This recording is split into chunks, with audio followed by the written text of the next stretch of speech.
मुसलमानों के दिमागों में या मेवाती जो हमारे बच्चे उनके दिमाग में खौफ पैदा कर दिया, इतना डर पैदा कर दिया, वो बेचारे घर छोड़कर मजबूर होकर वो जंगलों में हमारी बहन बेटियां सोच।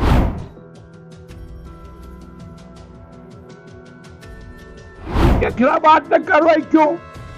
इलाके के लोग तो यहाँ अनगिनत जो है वो 300-400 लोग गिरफ्तार करने की जो परंपरा रही है, उनके और हमारे बुजुर्गों के जो रगों में जो खून था, देश के प्रति जो पहले जो शहीद हुए थे उनके भी हमारे बुजुर्ग इकट्ठे ही थे, तो उसको उन्होंने निभाया है।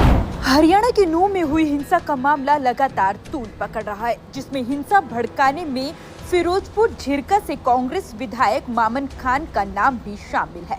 लेकिन अब फिरोजपुर झिरका से कांग्रेस विधायक मामन खान पंजाब एवं हरियाणा हाईकोर्ट जाने का फैसला कर चुके हैं, जिसकी जानकारी कांग्रेस एमएलए मोहम्मद इलियास ने प्रेस कॉन्फ्रेंस करके दी।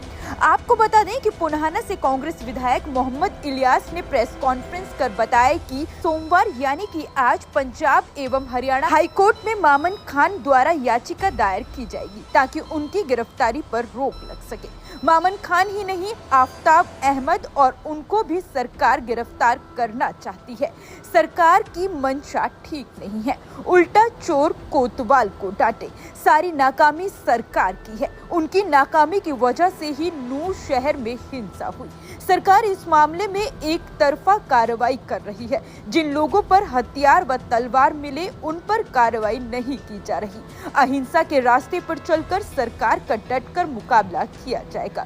निर्दोष लोगों को जेल नहीं जाने दिया जाएगा। देखिए, इस मामले में उल्टा चोर कोतवाल को डांट रहा है।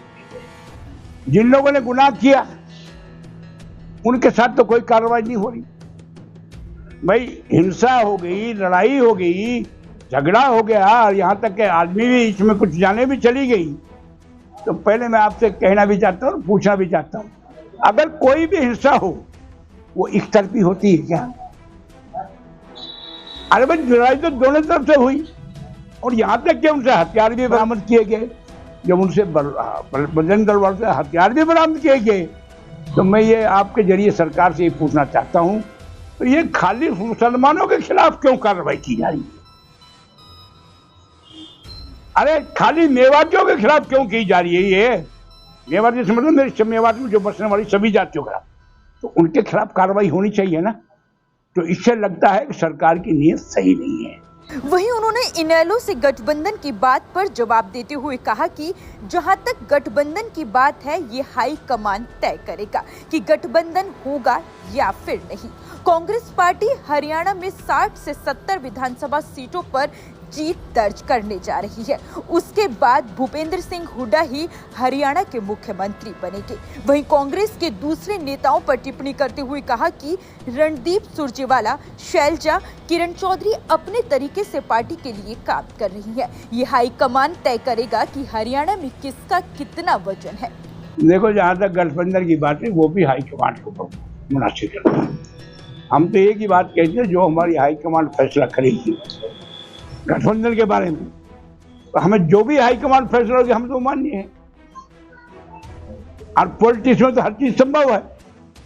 पॉलिटिक्स में तो गठबंधन की बात से भी नहीं नकारा जा सकता। जैसे कि आप देख रहे हो, आप जो लोग जो पार्टियां हमेशा एक दूसरे के दरबार में आपस में बात नहीं कर सकते थे, मिल बैठ नहीं सकते थे, आज उनका भी गठबंधन हो रहा है।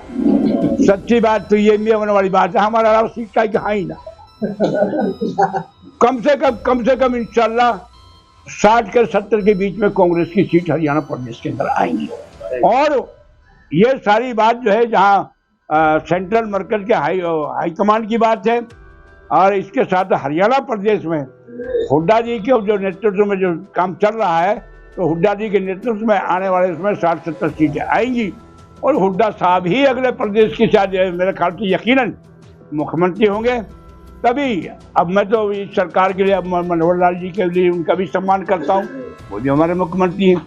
लेकिन मनोहर लाल जी ने एक दिन एक स्टेटमेंट दी थी, साहब आपको याद होगा, कि हम हर आदमी को सुरक्षा नहीं दे सकते।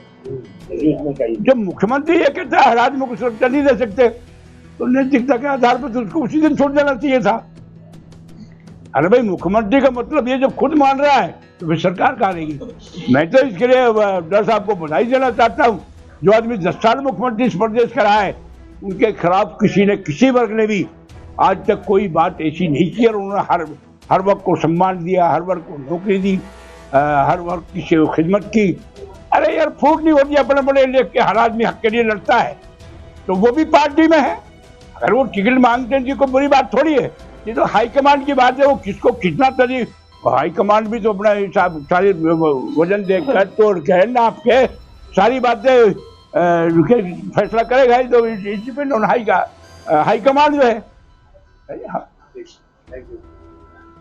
वहीं नू हिंसा पर जवाब देते हुए उन्होंने बताया कि कुछ बाहरी लोगों की वजह से नू में हिंसा हुई थी और हिंसा कभी एक तरफ से नहीं होती, दोनों तरफ से झगड़ा हुआ, जिसकी वजह से बड़ा नुकसान इलाके को हुआ। लोगों की जानें गई, गाड़ियों को जलाया गया, बुलडोजरों से गरीबों के मकान को गिराया गया, निर्दोष लोगों की गिरफ्तारी की गई और इसके अलावा सरकार अपनी नाकामी को छुपाने के चक्कर में कांग्रेस पर इस हिंसा का दोष मढ़ रही है। मेवात के लोगों ने हमेशा वतन की खातिर अपने प्राण न्यौछावर किए हैं। मेवात में भाईचारा बनाए रखने के लिए हमें अहिंसा के रास्ते पर चलकर लड़ाई लड़नी पड़े तो इसके लिए हम पूरी तरह से तैयार हैं। भले ही हमें जेल जाना पड़े, लेकिन निर्दोष लोगों को जेल नहीं जाने दिया जाएगा। सही बात यह है, अगर हमें कानूनी राहत नहीं मिली, मम्मन जी को कानूनी से मतलब हम हाई कोर्ट गए हैं, वही Mohammed Khan MLA high court गया हुआ है।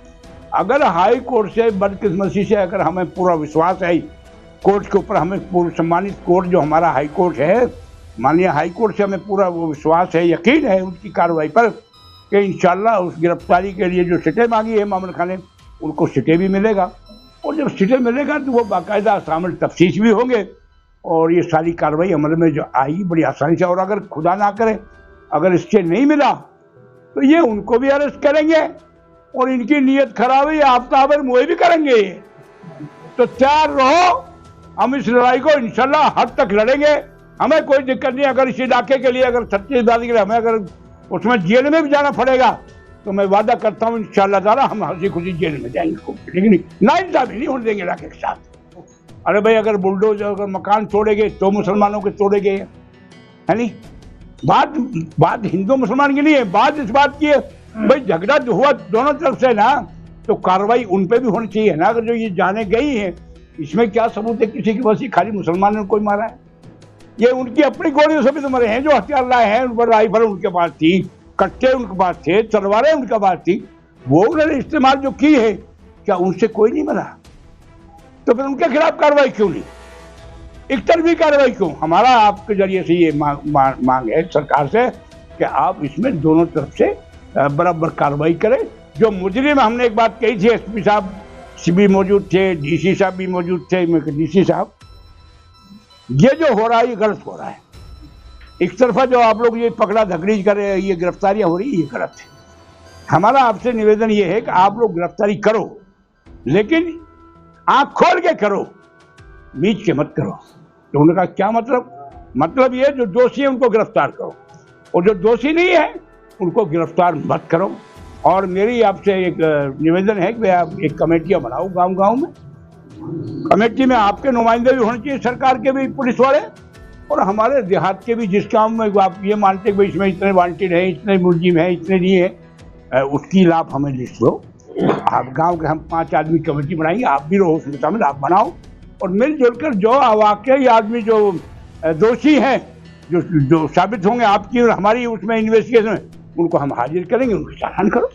लेकिन अब ये तो आने वाला वक्त ही बताएगा कि इस पूरे मामले पर क्या कुछ निकल कर सामने आता है। तब तक के लिए सनातक टीवी को लाइक, शेयर और सब्सक्राइब करना बिल्कुल न भूलें। सनातक टीवी के लिए नूह से वरिष्ठ संवाददाता की रिपोर्ट।